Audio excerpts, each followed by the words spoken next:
배운 거 제대로 없는 일자무식한 여자예요. 물론 그렇다고 해서 고졸은 아니고 그래도 대학까진 나왔어요. 하지만 장사하느라 기억나는 건 하나도 없습니다. 남들은 저에게 서민갑부라고 하는데 그건 그거고요. 저는 항상 가방 끈 긴 사람을 보면 너무 부러웠어요. 하지만 다른 사람보다 정말 잘하는 것은 하나 있네요. 바로 떡을 만드는 일입니다. 왜냐면 어릴 적부터 부모님이 떡집을 운영하셨고 지금도 저는 떡집을 하고 있거든요. 사실 케이크나 여러 가지 빵들에 비해 인기가 덜하긴 하지만 그래도 찾는 사람은 여전히 찾는 게 떡이잖아요. 그리고 잔칫날에 아직도 떡을 먼저 떠올리는 분들도 많고요. 제가 40년 넘게 살면서 여전히 질리지 않고 열심히 만들고 일하는 것이 바로 떡집은 운영한다는 점이에요. 근데 그거 아시나요? 우리 전통 떡에도 각자 특징이 있잖아요. 가래떡은 뭔가 밋밋해 보이고 허여멀겋게 생겼지만 장수를 의미하고, 갓 뽑아낸 걸 오물오물 씹어 먹으면 달달하니 맛이 있고, 개떡은 이름이 부정적인 이름으로 쓰여서 그렇지만 텁텁한 맛이 있으면서 심심풀이로 먹으면 맛있습니다. 이렇게 개성 넘치는 떡을 만들어서 그런가요? 사람들을 이상하게 우리 전통 떡에 비유해서 생각하는 경향이 좀 있어요. 아무래도 사연을 보내는 분들을 보니까 옛날 이야기부터 차근차근 속 시원하게 풀어놓으시던데, 저도 어린 시절부터 이야기를 좀 풀어놓을까 합니다. 제가 떡을 만들기 시작한 게 중학교 1학년 때였어요. 학교 끝나고 돌아오면 아빠 도와서 떡을 만들기 시작했죠. 지금이야 기계가 어느 정도 큰일은 다 해주지만 그때는 기계 수준이 높지 않아서 사람 손이 일일이 다 들어가야 했죠. 그때부터 학업과 집안일 외엔 저는 아무것도 모르고 자랐어요. 한참 이성에 관심이 많은 시기에도 저는 연애 한번 못 해봤어요. 늘 떡을 만들고 있다가 교복 입은 친구들이 미팅 간다며 깔깔거리고 지나가는 모습을 보며 속으로 엉엉 울었죠. 가게가 너무 바쁜 걸 아니까 차마 부모님에게 놀고 싶다고 말은 못하고 열심히 일만 했습니다. 그게 지금도 한이 되고 너무 아쉬워요. 그래서인지 제가 남자 보는 눈이 엄청 낮아요. 연애를 해본 적도 없으니 어떻게 남자를 만나는지도 몰랐거든요. 소위 말하는 밀당도 해본 적이 없어서 그냥 무조건 예스만 해줬습니다. 나중에 대학에 들어왔어도 캠퍼스의 낭만도 제대로 누리지도 못했죠. 심지어 아빠가 제가 대학 들어갈 때쯤 돌아가시는 바람에 집안의 일손도 부족해지면서 저는 가업을 강제로 잇다시피 했어요. 정말 쑥맥처럼 20대를 보냈어요. 솔직히 연애도 해보고 싶고 사랑도 주고받고 싶었지만 도저히 설명하기 힘들 정도로 집안 분위기도 뒤숭숭했고, 특히 아빠 돌아가시고 난 후에 엄마 정신이 불안정해서 옆에 누군가가 있어야만 했어요. 엄마도 스스로 자기 정신이 불안정한 걸 아니까 오직 일에만 몰두하셨거든요. 눈을 뜨면 무조건 떡을 만들고 파는 데만 정신이 없으셨죠. 게다가 엎친 데 덮친 격으로 대기업 베이커리가 골목골목까지 들어오면서 떡집은 더 이상 설 땅이 없어졌어요. 아무래도 젊은 제가 엄마 곁을 지키며 가게도 지켜야 하는 상황이 많아진 거죠. 돌이켜 생각해보니 그때가 가장 힘들긴 힘든 때였고 지금 생각해도 참 칙칙하고 우울하네요. 그래도 나쁜 일만 있었던 것은 아니에요. 그때 배웠던 사업 노하우, 손님 대하는 방식과 처리하는 기술, 그리고 거래처 늘리는 방법 등등, 이건 누구보다도 자신 있거든요. 그 덕에 지금은 남들한테 제가 서민갑부로 불리는 이유이기도 합니다. 지금은 우리 집 가게 이름으로 분점도 몇 개 있고 본점은 시설도 깨끗하게 해서 나름 제가 사는 동네에선 유명한 떡집입니다. 그리고 택배가 많이 좋아져서 온라인 판매량도 많이 좋고요. 그 덕에 돈은 많이 벌고 있습니다. 하지만 그만큼 제 시간이 없었던 거죠. 어쨌든 그렇게 떡에 미쳐서 20대의 꽃다운 청춘을 모두 보냈습니다. 그러니 30 넘어서까지 연애 한번 못 해봤고 연애는 제게는 그저 먼 일이라고만 생각했죠. 젊은 날 남자 한번 못 만나고 떡집에서 일만 하는 딸이 안쓰러운지 엄마는 아는 사람을 건너 선자리를 마련해 주셨어요. 그래서 처음 만난 사람이 어머니 친구의 친구라고 하던데요. 한마디로 말해 먼 관계의 남자를 소개받아서 그때 제 인생 처음으로 데이트라는 걸 해봤어요. 지금처럼 장사가 아주 잘 될 때가 아니라서 그냥 동네 떡집 사장님 딸 이렇게나 불릴 때였죠. 남자측은 그저 평범하게 대형 트럭을 몬다고는 하는데 이 이야기를 들었을 때 솔직히 소개팅을 안 나가려고 했어요. 물론 저도 그렇게 좋은 직업은 아니지만 뭔가 번듯한 회사원을 나름 바랬던 것 같아요. 그래도 남자와 데이트라는 걸 너무 해보고 싶어서 억지로 나갔네요. 첫 데이트인 만큼 기다리는 순간이 가장 설레더라고요. 아직도 이때 제 심장이 쿵쾅쿵쾅 뛰는 게 기억이 납니다. 하지만 처음 본 남자의 인상은 솔직히 말해 별로였습니다. 제가 아무래도 장사만 해서 말투가 접대용 말투거든요. 한마디로 말해 친절하긴 한데 정해진 단어 외엔 다른 말은 잘 하진 못해요. 그래서인지 좀 유식하고 스마트한 남자를 좋아했는데요. 소개팅한 이 남자는 솔직히 좀 무식했습니다. 그래도 좋았어요.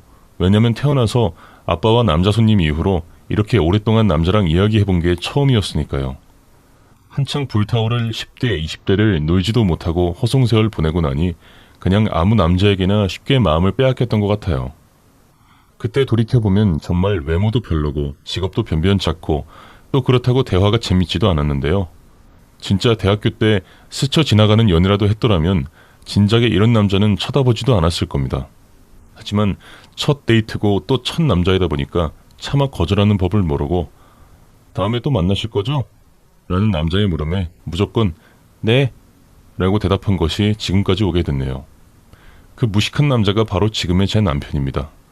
물론 정확히 말하자면 동거남이에요. 혼인신고를 올리진 않았거든요. 이유는 딱 하나였습니다. 이 남자가 너무 불안했어요. 무식해서 그러냐고요?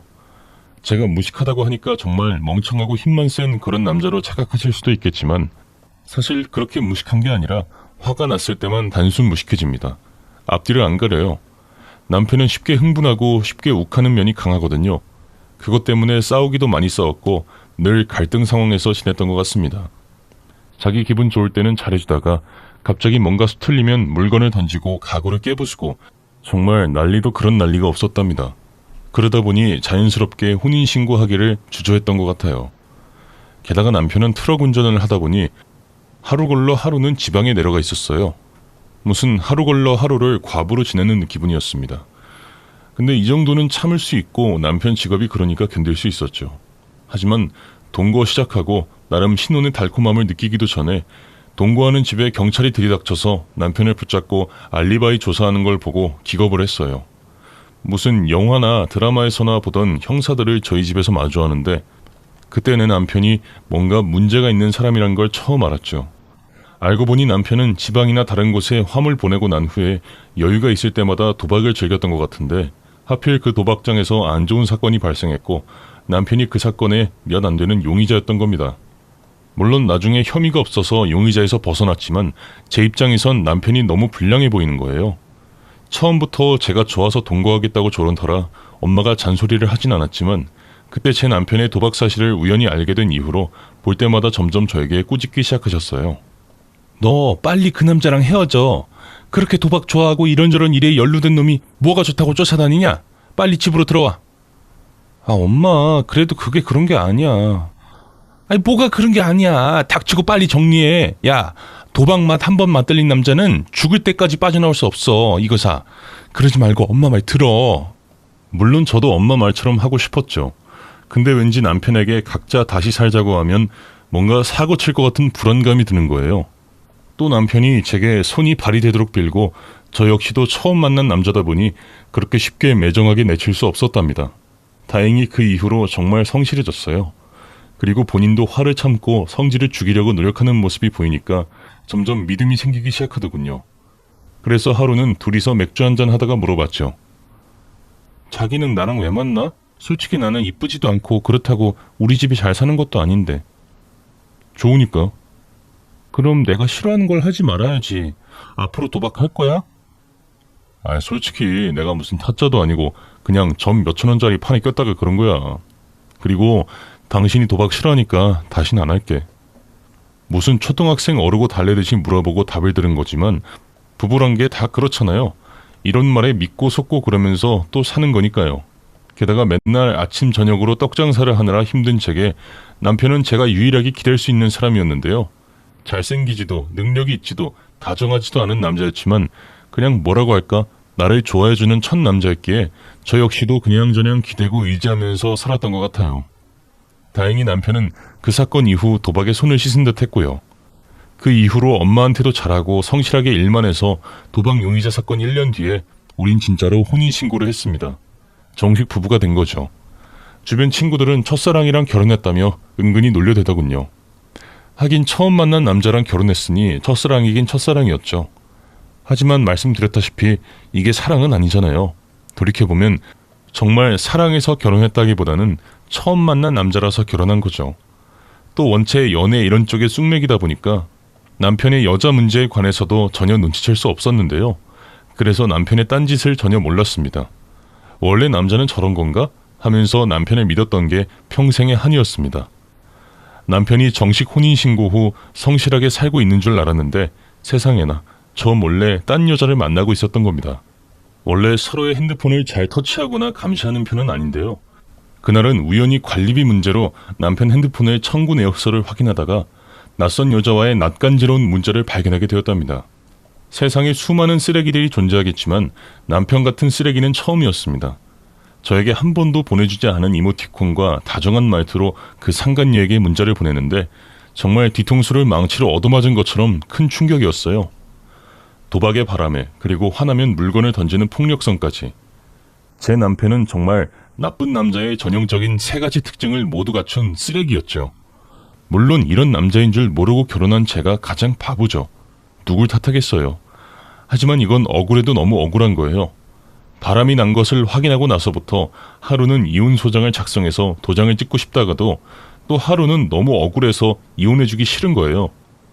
그러다가 그 다음날 되면 다시 이혼하고 싶고 그날 저녁에는 다시 이혼 생각이 사라지고 이걸 계속해서 왔다 갔다 반복하는데 정말 제가 정신병에 걸린 듯한 기분이었어요.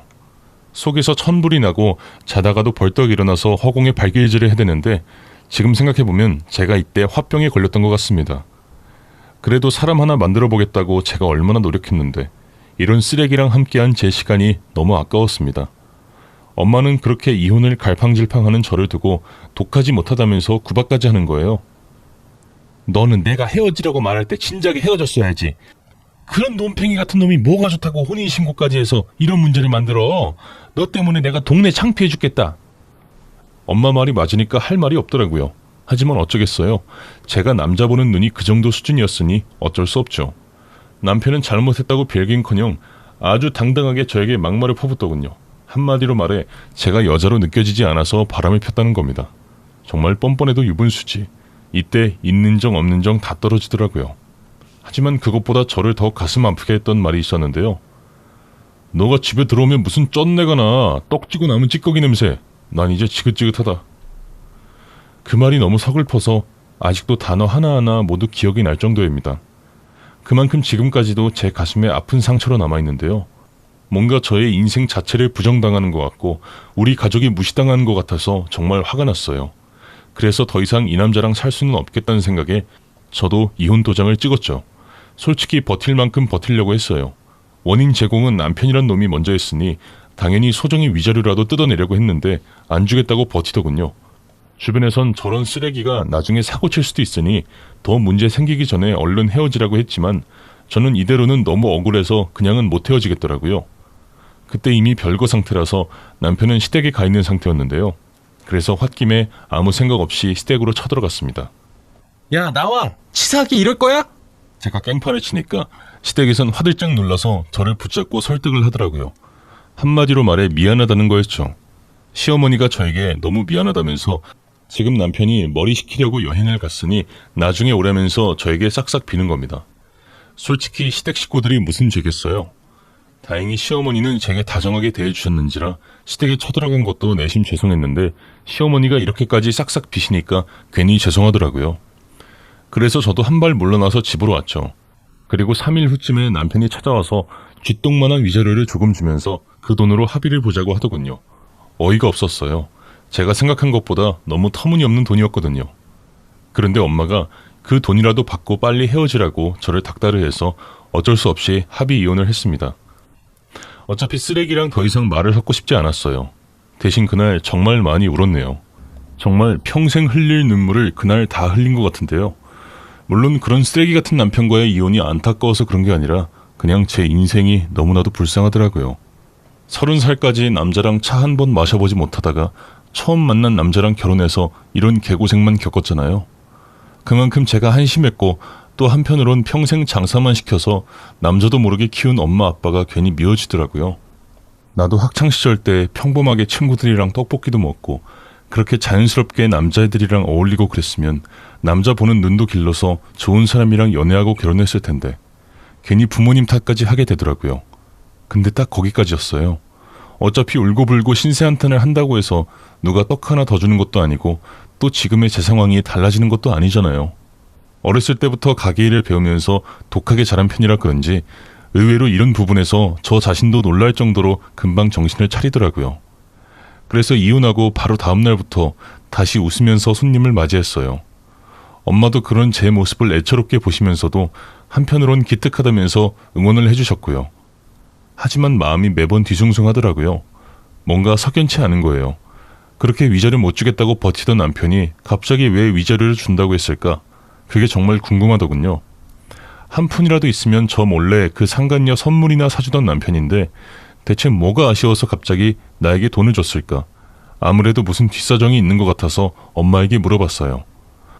혹시나 엄마가 중간에서 무슨 일을 한 게 아닐까라는 막연한 의심이 계속해서 들었거든요. 그래서 계속 며칠간 집요하게 엄마에게 물어봤더니 결국 제게 사실을 털어놓으셨어요. 처음에는 아무것도 한 게 없다고 거짓말을 하시다가 지속된 저의 추궁에 나중에 엄마가 한숨을 푹 내쉬면서 그래, 내가 박서방한테 돈을 줬다. 그걸 다시 너한테 위자료로 주라고 했고 안 그러면 너가 이혼도 안 하고 매일매일 괴로워할 것 같아서 그랬어. 어느 정도 심증은 갔는데 엄마가 증언을 하니까 모든 상황이 이해가 됐습니다. 그럼 그렇지.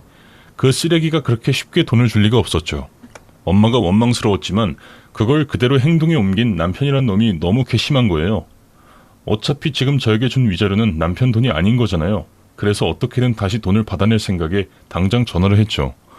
솔직히 엄마랑 같이 하는 떡가게가 나름 장사가 잘 되는 편이라 이혼 후에 저 혼자 먹고 사는 건 전혀 문제가 없었어요.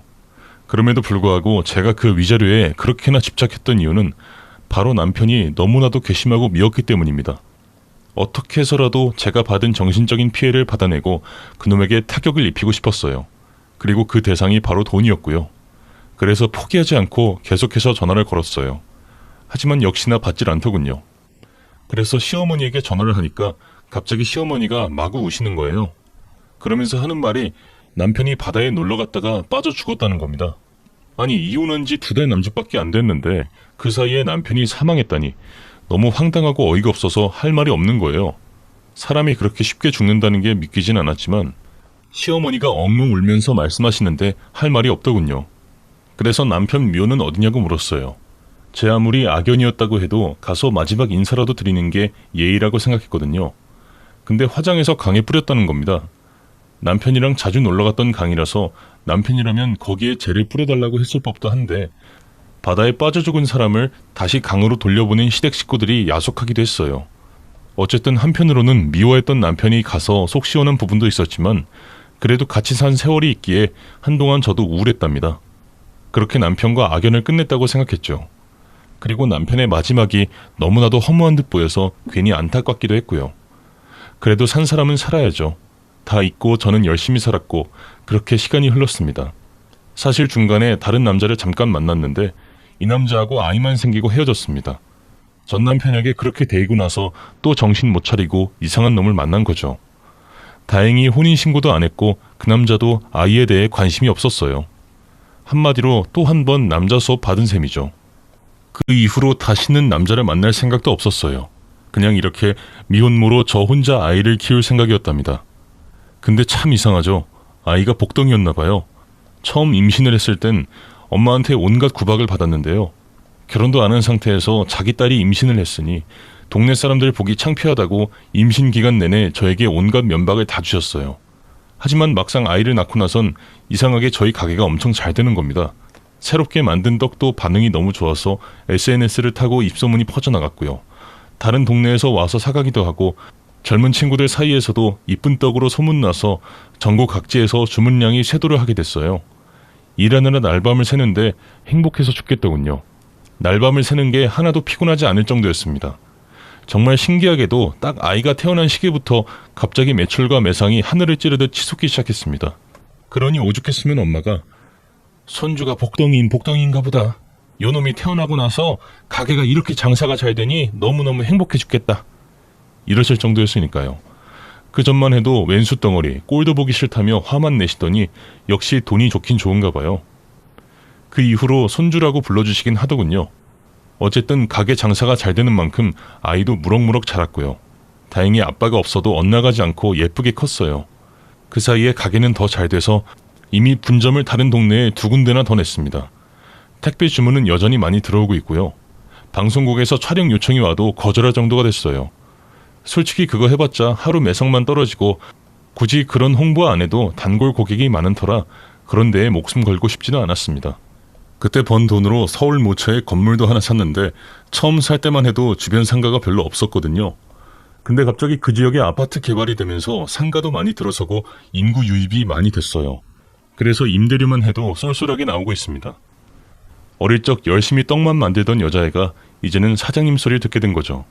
하지만 저는 사장님이나 건물주라는 소리보단 떡집 사장님 혹은 떡집 아가씨란 말이 너무 좋아요. 그만큼 떡 만드는 것이 좋거든요. 그리고 나머지는 내 노력이 아니라 운이 돈을 벌어준 거라고 생각하기 때문에 단 하루도 떡 만드는 걸 소홀히 한 적이 없습니다. 그렇게 돈 버는 재미, 아이 키우는 재미를 느끼다 보니 아이 교육에 신경을 못 쓰는 것 같아서 속상하더군요. 아이도 슬슬 초등학교에 들어갈 나이인데 어떻게 해야 하나 고민하던 찰나 마침 빌딩이 있는 근처 아파트 단지 초등학교의 교육 환경이 괜찮다는 말을 듣고 아예 이사를 그쪽으로 해버렸습니다. 지금 있는 집은 떡 파는 가게와 가깝기만 할 뿐 건물도 오래되고 주변이 상가 밀집 지역이라 아이를 양육하고 교육시키는 데에는 그다지 좋은 환경이 아니었거든요. 아무래도 저녁마다 소음도 심하고 취객들도 많이 지나다녔으니까요. 어머니는 다리가 불편해지셔서 예전부터 살던 집에서 그냥 산다고 하시고 저만 아이를 데리고 초등학교 근처 아파트로 이사를 했죠. 본의 아니게 가족끼리 헤어지게 됐지만 어차피 차로 30분 거리라서 문제는 없었어요. 40년 넘게 엄마랑 살다가 떨어지니 그것도 왠지 찡하더군요. 저도 아이를 낳아보니까 엄마가 절 얼마나 힘들게 키웠는지 다시 한번 느끼게 됐습니다. 어쨌든 새로운 집에서 아이랑 살게 됐으니 장사도 열심히 그리고 아이 교육에도 열심히 하려는 마음에 일단 학교를 열심히 찾아갔죠. 그런데 요즘 학교는 학부모를 오라가라도 안 한다고 하더군요. 한마디로 말해 치맛바람 논란이 있을까봐 아예 처음부터 차단을 하는 것 같아요. 솔직히 저희 때는 돈 있는 집 엄마가 학교 찾아와서 공공연히 선생님들한테 촌지도 좀 주고 그런 일이 비일비재했잖아요. 그런데 이제는 그런 일이 없어졌다고 하니 세상 참 좋아졌다는 생각이 들었어요. 근데 더 웃긴 건 학부모들끼리는 경쟁이 더 심해졌더라고요. 그땐 선생님에게만 잘 보이면 됐지만 이젠 그럴 수가 없으니 학부모들끼리 정보 교환도 많이 하게 되고 정보를 많이 가진 엄마 위주로 세력이 모인다는 겁니다. 그 말을 듣고 참 어이가 없더군요. 아무리 자식 교육이 중요한 것은 맞는 말인데 이렇게까지 해야 하나 생각이 들더라고요. 솔직히 저도 떡집 일을 줄이고 그렇게 하라면 할 수 있겠죠. 그리고 돈 좀 풀면 그거 하나 못하겠어요? 전국 수석도 과외선생으로 데려올 자신이 있습니다. 하지만 이렇게까지 해서 아이 공부를 시켜야 하나 의문이 들더라고요. 아이는 아이다울 때 좀 놀다가 공부할 때 해야 하는 거 아닌가 라는 생각이 들어서 치맛바람 아줌마들 사이에선 한 발 쓱 물러났습니다. 그런데 저 같은 생각을 하는 엄마들도 있기 마련이잖아요. 저와 비슷하게 아이 교육에 조금 여유로운 엄마들끼리 또 그렇게 끼리끼리 뭉치게 되더군요. 그렇게 친해진 몇 명 엄마들이 있었어요. 그래서 점수도 딸 겸 저희 집 떡을 선물로 줬더니 눈이 동그래지면서 우리 집 단골이라며 엄청 좋아해 주는 겁니다. 고맙기도 하고 이러면서 친구를 사귀는 재미도 알게 되었답니다.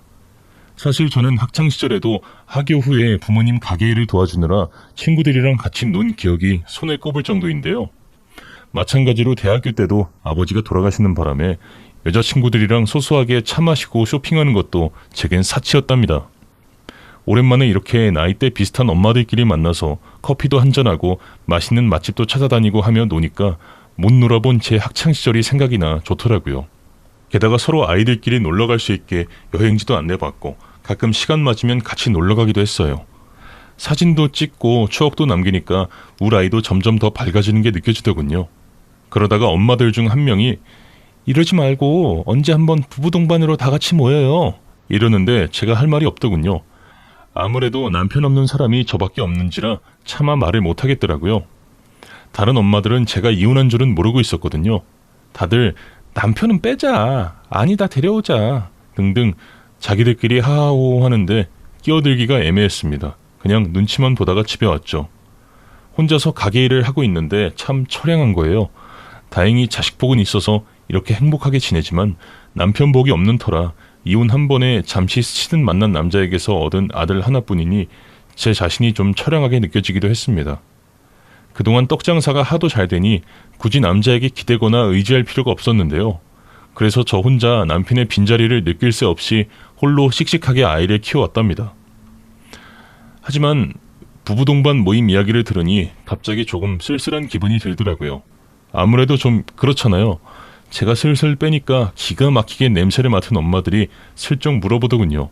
그래서 계속 숨길 수는 없고 이혼을 한 번 했다고 말은 했죠. 엄밀히 말하면 이혼은 한 번이었으니까 틀린 말은 아니었죠. 사실 저는 되게 부끄럽게 생각하고 이야기했는데 엄마들 반응은 그게 뭐 어때서? 라는 반응이었어요. 오히려 제가 더 민망하더군요. 하긴 요즘 이혼이 흠은 아니잖아요. 근데 저는 그런 것도 잘 체감 못하고 일만 하고 살았던 거죠. 오히려 엄마들이 저를 더 위로해주고 감싸줘서 용기를 얻을 수 있었죠. 그렇게 점점 애기 엄마들하고 가까워지니까 불편한 것도 있었어요. 아무래도 바빠 죽겠는데도 같이 행동하고 어울려야 하니까 시간을 조절하는 게 좀 불편하더군요. 하지만 그건 외엔 너무 좋았습니다. 아이들끼리 어울려서 노니까 서로 육아도 되고 교육 정보도 주고받으니까 도움도 됐고요. 그렇게 저도 엄마로서 학부형으로서 하루하루 배우게 됐죠. 대신 부부 동반 모임 때만 빠지게 됐어요. 뭐 어차피 그런 자리에 끼기 싫었으니 자연스레 빠지고 엄마들도 제 사정을 아니까 부르지도 않더군요. 그런데 사건은 그것 때문에 시작이 됐습니다. 그날은 아이가 친구 집에서 놀고 싶다고 해서 일단 그러라고 하곤 가게에 대량 주문 들어온 걸 처리하고 있었죠. 그리고는 뒤늦게 아이 친구 집으로 갔어요. 저희 집에서 차로 15분 정도 떨어진 아파트 단지인데 커피 마시러 종종 오긴 했지만 아파트 단지 안으론 처음 들어가는 거였죠. 아이 보고 내려오라고 했는데 아이 엄마가 온 김에 자기 집도 구경할 겸 올라오라고 하더군요. 솔직히 갈까 말까 망설였어요. 남의 집 사는 걸 굳이 봐서 뭐하나 싶기도 하고 이미 많이 늦은 시간이라 귀찮았지만 그래도 초대를 해주는 건데 거절하는 게 예의는 아니라고 생각해서 마지못해 올라갔습니다. 집안이 너무 깔끔하더군요. 워낙 애교 넘치고 싹싹한 아이 엄마라서 집도 성격을 닮은 듯이 깔끔하고 좋아 보였어요. 그래서 거실로 들어가는데 거기서 너무 놀라 주저앉을 뻔했습니다. 거실에 웬 남자가 소파에 누워서 TV를 보고 있더군요. 솔직히 그때까지만 해도 놀라지 않았어요. 그냥 그런가 보다 했죠. 근데 아이 엄마가 여보 손님 오셨으니까 인사해요 하자 아이 엄마의 남편이 뒤를 돌아볼 때 너무 놀랐던 건데요. 그 남자가 바로 죽은 제 남편이었기 때문입니다. 눈썹이나 눈매가 살짝 달라지긴 했지만 그래도 살 붙이고 같이 산 시간이 있는데 그 얼굴을 몰라볼 리가 없었죠. 보는 순간 긴가민가해서 멈칫했는데 남편도 저를 보고 놀랐는지 억! 하고 작은 소리를 내더니 얼른 방으로 들어가더군요. 그 모습을 보고 아이 엄마는 우리 그 애가 갑자기 손님이 와서 놀랐나 봐요 하며 대수롭지 않게 말하는데 저는 직감할 수 있었어요. 그 남자는 100% 전남편이 맞았고 전남편 역시 저를 알아차린 것이 느껴지더라고요. 저는 충격을 받은 것과 동시에 이렇게 그냥은 집으로 들어갈 수 없어서 아이 엄마에게 차를 한 잔 부탁했어요. 그리고 차를 마시는 내내 계속 신경은 전남편이 들어간 안방 쪽으로 가 있었습니다. 그러다가 슬쩍 떠보려고 집안을 둘러보니 마침 가족 사진이 있더군요. 근데 집이 너무 깔끔해요. 어머, 남편분이랑 사진 찍으셨구나. 너무 화목해 보이네요. 남편은 어떻게 만나신 거예요? 라고 물었더니 아이 엄마는 수줍게 웃으면서 소개로 만났다고 하더군요. 그래서 더욱더 가족 사진을 뚫어지게 봤어요. 눈매만 조금 다를 뿐 틀림없이 죽었다던 남편이 맞았습니다. 그래서 아이 엄마에게 이것저것 물어봤더니 아이 엄마가 이런 말을 하더군요. 저희 남편이 원래는 트럭을 운전하다가 사고가 나서 직장을 보험사로 바꿨거든요. 근데 주변에서 많이 도와줘서 실적이 좋아요. 보험왕까진 아니지만 나름 지점에서 실적 좋은 사람이에요. 이러는 겁니다. 대충 감이 왔죠. 사고가 나서 어떤 이유 때문에 눈 성형을 받았고 그때부터 새롭게 인생을 사는 것 같았어요. 그래서 보험을 핑계를 댔죠. 안 그래도 나 요즘 보험 좀 들어야 하는데 잘 됐네. 그러면 내가 민수 아빠한테 보험 가입하면 딱이겠네. 지금 당장 가입하면 좋겠는데 이왕에 집에 온 김에 잠깐 상담 좀 받을 수 있을까? 이렇게 하면 어쩔 수 없이 안방에 있는 남편이 밖으로 나올 거고 그러면 그때 다시 한번 확인해 볼 생각이었죠. 제 예상대로 아이 엄마는 좋아서 여보 지금 보험 가입하신다는데 거실로 좀 나와봐요 얼른. 그런데 끝까지 남편은 안 나오는 거예요. 역시 그때 감이 확 왔습니다. 어차피 남편의 추악한 모습은 확인했으니 일단 더 고집부리지 않고 대충 약속 핑계로 아이를 데리고 그 집에서 나왔습니다. 그리고 엄마에게 이 말을 했죠. 엄마는 전혀 믿질 않으시는 거예요. 아니 죽은 사람이 어떻게 살아나. 그리고 행여나 살았다고 쳐도 이렇게 차로 20분도 안 되는 거리에 살았는데 얼굴 한번 본 적이 없다는 게 말이 되니? 너가 헛것 본 거 아니야? 이러는 겁니다. 그 말도 일리가 있었지만 제가 본 것이 100% 확실했기 때문에 다음날 그 보험사 지점을 찾아가서 남편에 대해 물어보니 그런 사람이 없다고 하더군요. 그때 적잖이 놀랐어요. 이게 어찌된 일인가, 내가 잘못 봤나 싶더군요. 근데 의문점은 금방 풀렸어요. 지점 한켠에 직원들끼리 사진 찍어놓은 게시판 같은 게 있는데 거기에 남편 사진도 있는데 이름이 다르더군요. 그 사이에 가명을 쓰는 건지 개명을 한 건지 아예 다른 이름이었습니다. 이제 어느 정도 정체는 파악됐으니 도대체 죽은 척하고 다닌 이유가 알고 싶어서 마치 보험 가입할 사람인 것 마냥 속이고 남편에게 전화를 걸어 약속 장소로 불러냈죠. 남편은 신나서 오더니 저를 만나자마자 사색이 돼서 도망치려고 하더군요. 그래서 붙잡아두고 그동안 어떻게 된 건지 물어봤습니다. 그랬더니 남편은 끝까지 잡아떼더니 112에 신고하겠다는 둥 쌩 난리를 치는 거예요. 할 수 없이 제가 물러나긴 했지만 증거 없이 설쳤다간 저도 당할 수 있겠다는 생각이 들었어요. 그 후 보험사에 가보면 출근을 안 했다고 하고 그렇다고 특별한 증거도 없이 아이 엄마에게 남편과 관계를 물어볼 수도 없고 나름 머리를 굴리고 굴린 게 녹음이나 녹화 증거를 만드는 거였어요. 그래서 아이 친구를 불러서 볼펜형 녹음기를 하나 줬죠. 엄마 아빠 계신 안방에 이 버튼만 누르고 놔두면 돼. 그리고 내일 이 볼펜 우리 아이에게 주면 되고. 할 수 있지? 그러면 아줌마가 맛있는 거 사줄게. 대신 비밀이야? 그런 게 뭔지도 모르고 아이는 그대로 하더군요. 처음엔 아무 말도 녹음이 안 됐지만 증거를 잡기 위해 한 3일 아이 친구에게 부탁을 했어요. 아니나 다를까 3일째 되는 날에 녹음이 되었더군요. 남편이 신경질적인 목소리로 누군가와 통화를 하는데 그 여자 때문에 못 나가고 있다니까. 그러니까 그때 괜히 죽은 척 해가지고 위자료 달라고 매일 쫓아온다니까. 그 여자 답답해 죽겠어. 그 목소리가 녹음된 걸 듣고 바로 남편에게 증거가 있다는 메시지를 남겼죠.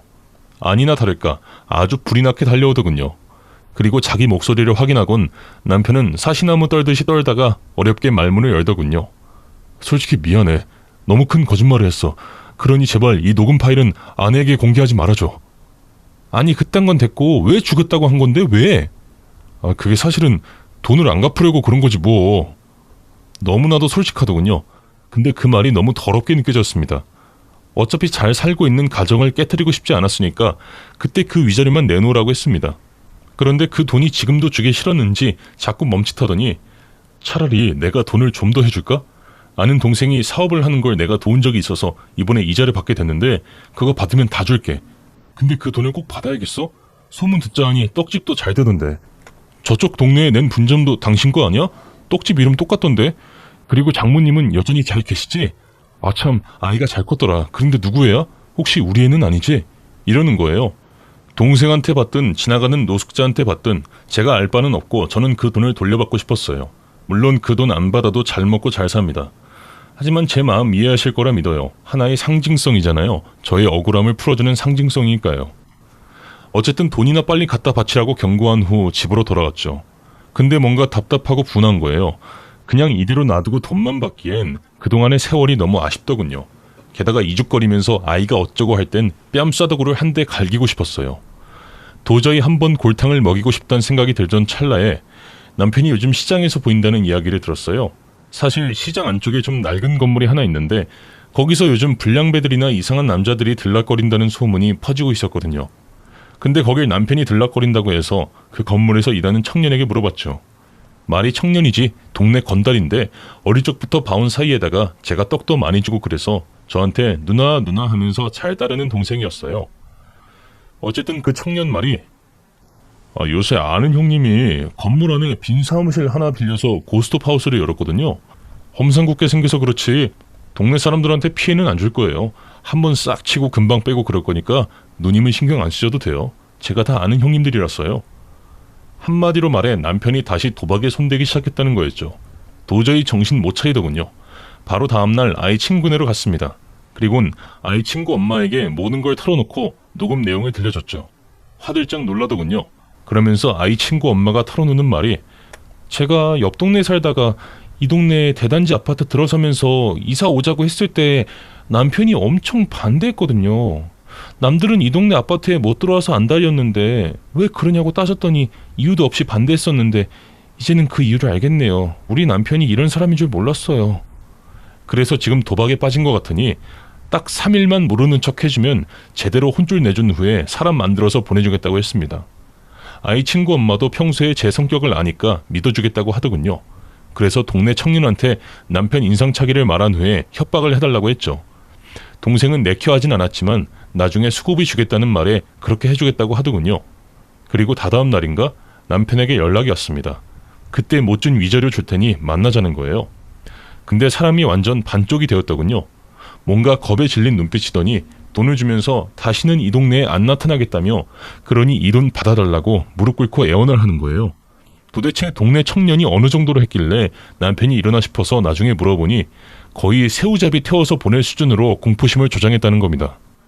그리고 돈을 따긴 했는데 누구 빚 갚을 돈이라고 했다는 말도 해주는 거예요. 대충 생각해보면 저한테 위자료 갚으려고 도박에 다시 손댄 게 아닌가 싶었어요. 미안하긴 했지만 그건 남편이 뿌린 씨였으니 당연히 거두는 것도 남편이 거둬야죠. 며칠 후 정말로 남편네는 이사를 가버렸어요. 아이 친구 엄마가 따로 연락 와서 제가 사람 만들어서 살아볼게요. 혹시나 우리 남편이 상처를 드렸다면 죄송합니다. 라고 하길래 저도 아쉽다고 전했습니다. 대신 자주 연락하자고 했죠. 그렇게 남편과 질긴 인연은 끝났지만 아이 친구 엄마처럼 좋은 인연도 생겼어요. 지금도 가끔 연락해서 같이 만나 밥도 먹고 애들끼리 놀게 합니다. 물론 남편 이야기는 서로 일절 안 해요. 잘 사는지 무슨 일이 있는지 그건 관심 없고요. 대신 아이들 잘 키울 이야기만 나눕니다. 굳이 여자끼리 악연을 만들 필요는 없으니까요. 그리고 여전히 떡집 장사하면서 잘 지내고 있고요. 요즘 엄마 건강이 많이 안 좋아지신 게 조금은 마음 아프긴 하지만 그래도 여전히 호랑이 같은 목소리로 떡을 제대로 만들라고 잔소리 해주실 때마다 감사함을 느껴요. 앞으로 엄마와 저 그리고 아들 이렇게 셋이서 열심히 또 살아봐야죠.